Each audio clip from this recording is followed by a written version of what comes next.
gonna be going through my stretching routine, and then we're gonna be doing calves and then abs. It's kind of hard to get amped up for this day because I'm not really trying to set any PRs.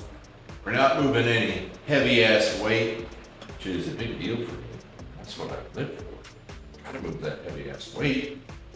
But it is bearable because this day allows me, I guess, it aids in my recovery for the other 3 days of my split. You know, tomorrow I'll be moving some heavy ass weight with legs. You got squats and RDLs there. And then because I'm stretching out my shoulders today, I can better move some heavy ass weight on some dumbbells or barbells for my chest day. And you know, same thing for back. Let's get right into it. So I'm gonna start with some shoulder stretches. Now, I've had surgery on this shoulder. I had a torn labrum before, and we did some surgery on it. There's never any pain with it, okay? The doctor did a very good job. The only thing that I've noticed since I had that surgery years ago, it's probably been 10 years now, there is still a little lack of mobility. And because there's that lack of mobility, I feel like some days, not every day, some days on my pressing movements, this right front delt will be firing off like crazy, and this one will kind of just be asleep. Part of that is due to maybe it not firing off in activation sets, but I do think part of that is because it is lacking that mobility. So let's go through some shoulder stretches. Because we're stretching out our shoulders, specifically the front delt, it is also going to stretch out those pecs, which is great. I'm going to shut up now and get right into it.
Very interesting going to the top of that movement.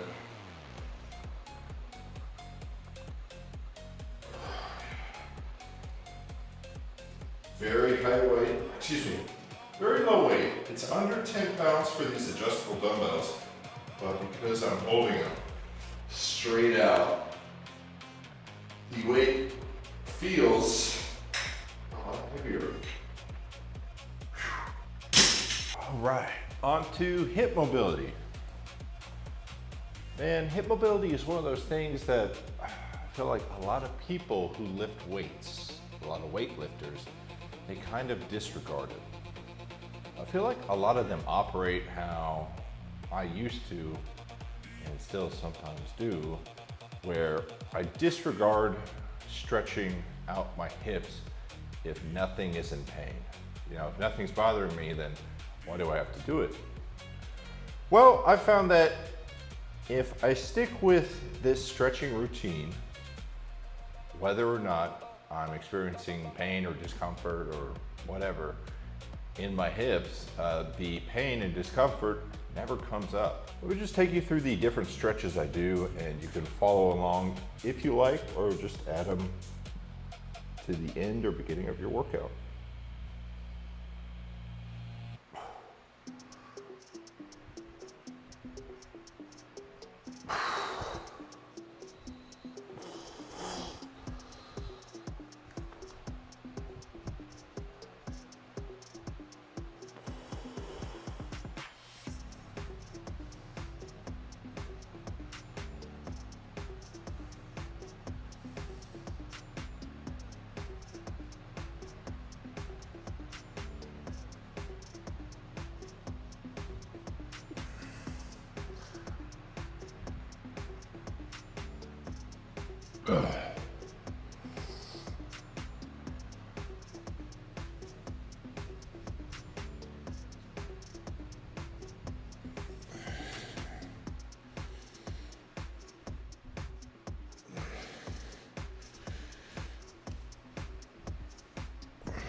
Oh, it's tender right there. Whew.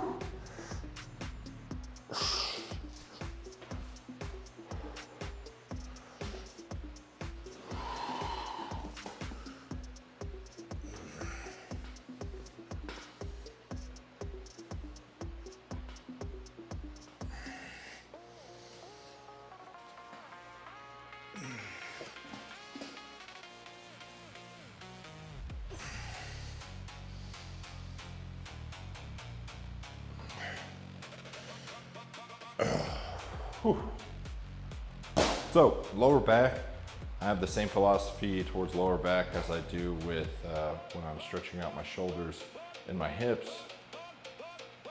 And by that, I mean, I don't think that a lot of the lower back injuries come from a person lifting some heavy ass weight like a deadlift with proper form.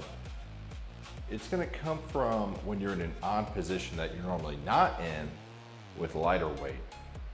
And so I believe if I put myself in some of these odd positions with light weight and we practice that, we can prevent most, if not all, lower back injuries.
Here, I am specifically focusing on making both sides that lower back fire off. Due to my scoliosis, my left side is very dominant and much stronger than my right side. But these help to wake up that weaker right side and say, hey man, it's time for you to get some weight too. And since incorporating these, my right side has started to catch up to my left side, which is obviously the goal in bodybuilding. One of the boxes we want to check is symmetry.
That's great.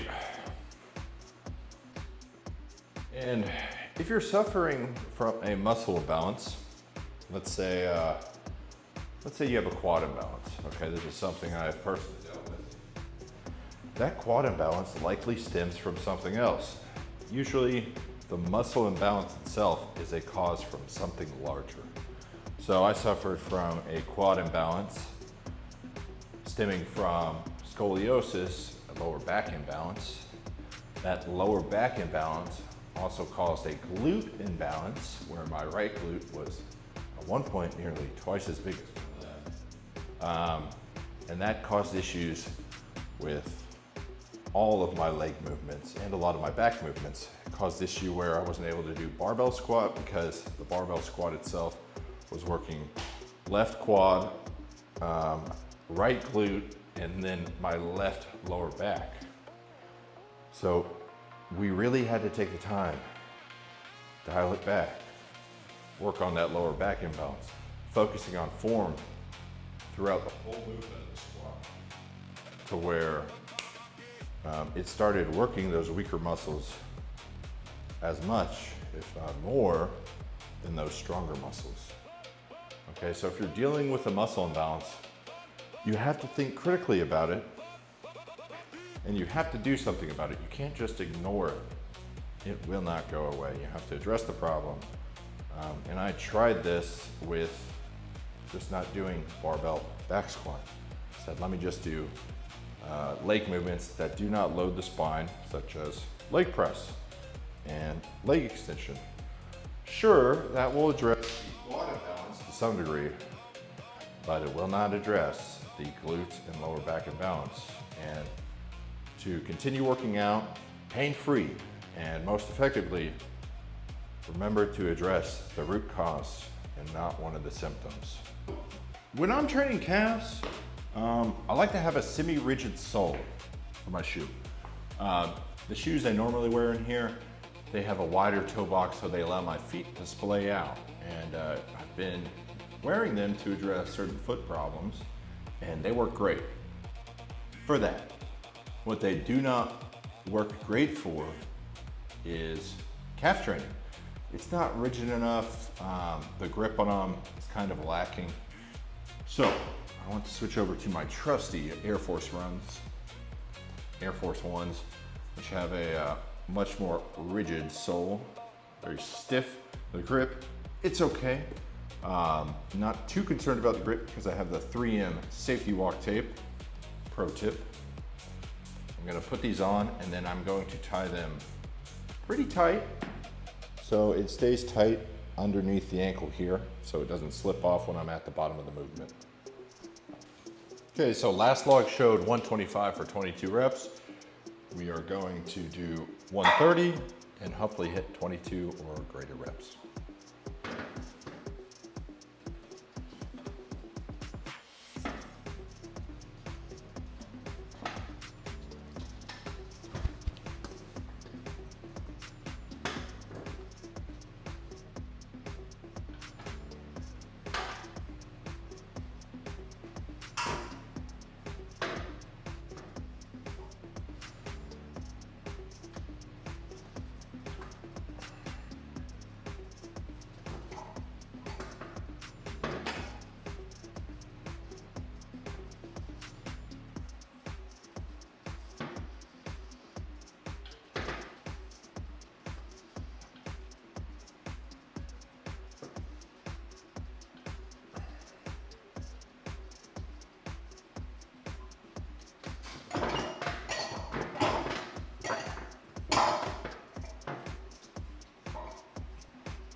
Oh.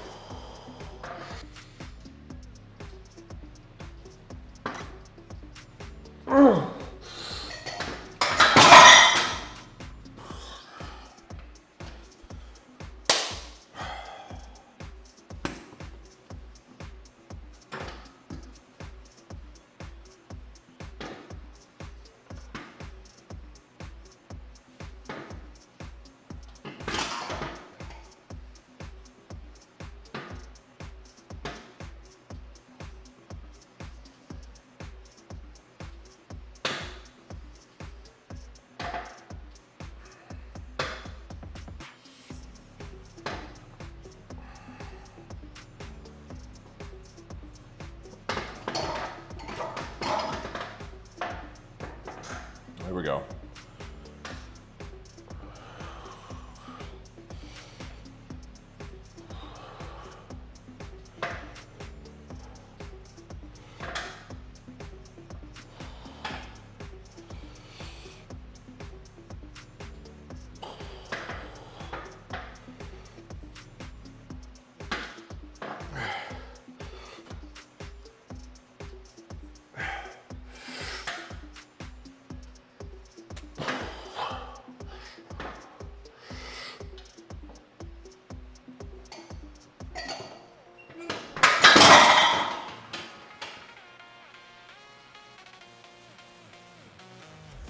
One more set. Going to face our feet to where they are converging.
Okay, we're gonna do one set of standing calf raise on the hack squat. Set that up.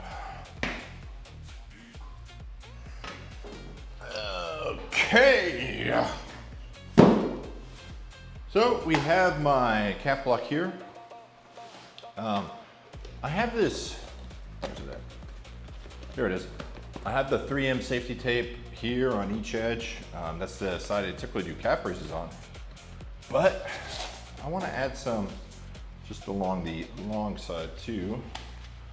Do that real quick.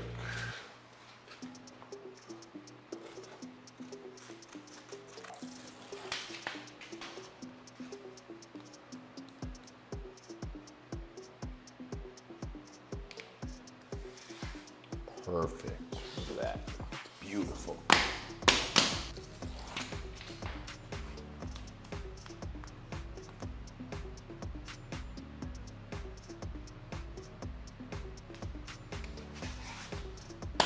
Beautiful. All right.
Whew. Pretty good.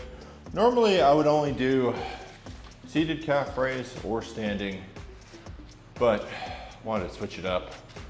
I'm going to program this in for my seated calf raise days. So I want to make sure it feels okay. I want to focus on the lower abs here for this exercise. We're going to do 2 sets of the hanging knee raise, and then we'll do some weighted cable crunch. Let's get the attachments.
what I'm talking about.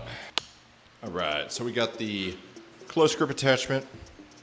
We have our yoga blocks for padding, and we have our calf block.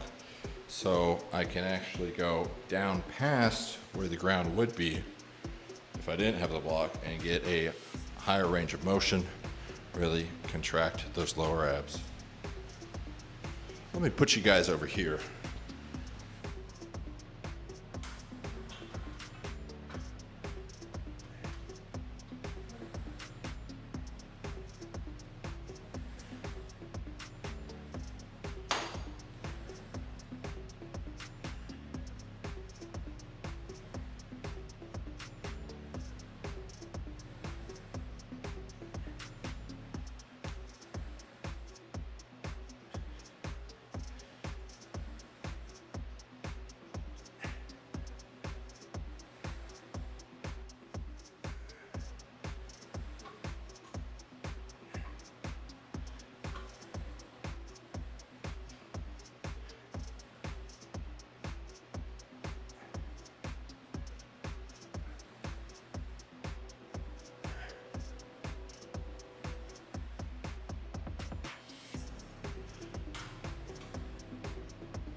So we had a shorter day today, the ab, calf, and stretch day. You know, part of me loves this day, and part of me doesn't. The part of me that loves this day is the part of me who enjoys relaxing. Taking it easy, you know, going at my own pace, there's no rush. We got a lot of time to do not so many sets and stretches. The part of me that hates this day is the one who likes to push every single set and rep till failure. I want to get in there, get after it, lift some heavy ass weight. Man, that's what I live for. But it is a balancing act. You can't have one without the other. I feel like this day really lends itself to me being able to grow and really push harder on those days where I got to give it my all. The days where I'm doing heavy ass squats or deadlifts or weighted pull-ups. You know, this day really gives me a brief moment to breathe, relax, and recover a little bit more effectively. That being said, here's everything I did. I don't list the stretches, but let's go through the video again if you want. You can follow along. We progressed on all calf movements and all ab movements. That's great. We're sitting at around 216 pounds this morning. That's fasted and after doing all of my business. We are looking to get down to 210 lean. We will assess the body fat percentage, and then from there, we will either continue to cut for a few more weeks, or we will start a small calorie surplus. We can't go back to this guy. Okay, that's just lazy and poor form. It's not optimal. So guys, remember, you can get the body you want without PEDs. Do not listen to this nonsense pushed by pharmaceutical companies to try to get you on peptides or TRT or steroids, any of that nonsense. Now, of course, there are some cases where people do need these drugs, but at best, they are overprescribed. And at worst, it is a malicious intent to get young people hooked on these drugs and convince them that they're not beautiful, or rather they can't be beautiful or get the body they want without these drugs, because when they convince you of that, you can be sold and they can make $1 off of you. And at the end of the day, it's what they're looking for. So guys, remember, get in the gym, lift some heavy ass weight, get after it. Later, guys.